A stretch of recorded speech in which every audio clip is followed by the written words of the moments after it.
Approche. La voix de Kai Yang, douce pourtant, transperça Umeher tel un glaçon. Son corps se mit à trembler, tiraillé entre l'envie de fuir et le poids de l'ordre. Le jeune homme dégageait une aura particulière, un mélange d'assurance et de danger qui la pétrifiait. Obéissant malgré la terreur qui l'étreignait, elle fit un pas hésitant, puis deux. Chaque mouvement était un supplice, chaque inspiration une lutte contre la panique qui menaçait de la submerger. Le clair de lune, se frayant un chemin à travers les arbres, éclairait le visage impassible de Kai Yang. Ses yeux, noirs comme la nuit, semblaient la sonder jusqu'au plus profond de son âme, la jugeant en silence. Jamais elle n'avait ressenti une telle terreur, une telle impuissance. Le lac, d'un calme inquiétant, reflétait la lune comme un œil sombre et attentif. L'air était lourd, chargé de la tension palpable qui régnait entre eux. Kai Yang désigna les corps inertes des disciples jonchant le sol. « Aide-moi à les jeter à l'eau. » ordonna-t-il, la voix dénuée de toute émotion. Umeher, les mains tremblantes, s'exécuta. Le poids des corps, froid et rigide, la répugnait, mais la peur d'enfreindre l'ordre de Kai Yang était plus forte. Ensemble, ils traînèrent les cadavres jusqu'au bord du lac et les laissèrent sombrer dans les profondeurs obscures. Les silhouettes sombres s'estompèrent lentement, disparaissant dans l'eau noire, comme avalées par un gouffre sans fond. Un frisson parcourut l'échine de Umeher. Le silence de la nuit n'était troublé que par le clapotis sinistre de l'eau se refermant sur les corps. N'oublie jamais ce que tu as vu cette nuit. Tu es maintenant mon complice. La voix de Kai Yang brisa le silence, tranchante, comme du verre brisé. Umeher releva la tête, les yeux emplis d'une terreur mêlée de compréhension. Elle savait que sa vie avait basculé, qu'elle était liée à jamais à ce jeune homme et à son terrible secret. Je ne dirai rien, murmura-t-elle, la voix étranglée par la peur. Un sourire froid éclaira le visage de Kai Yang.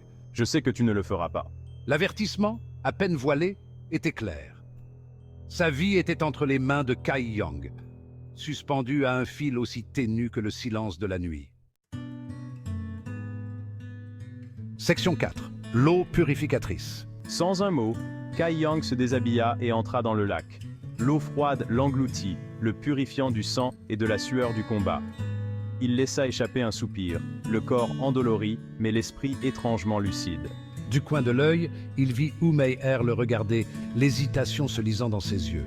Tu devrais te laver aussi, le sang attire les bêtes sauvages. Elle finit par céder, se dévêtant de ses vêtements déchirés et s'immergeant dans l'eau glacée.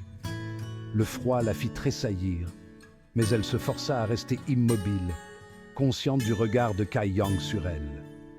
Le lac, témoin silencieux de leurs actes, semblait les envelopper d'une étrange intimité. Section 5, confession nocturne. Pourquoi? La question de Umeher rompit le silence, sa voix à peine plus forte qu'un murmure. Pourquoi les avoir tués? Kai Yang se tourna vers elle, ses yeux sombres reflétant la lueur argentée de la lune. Ils voulaient me tuer.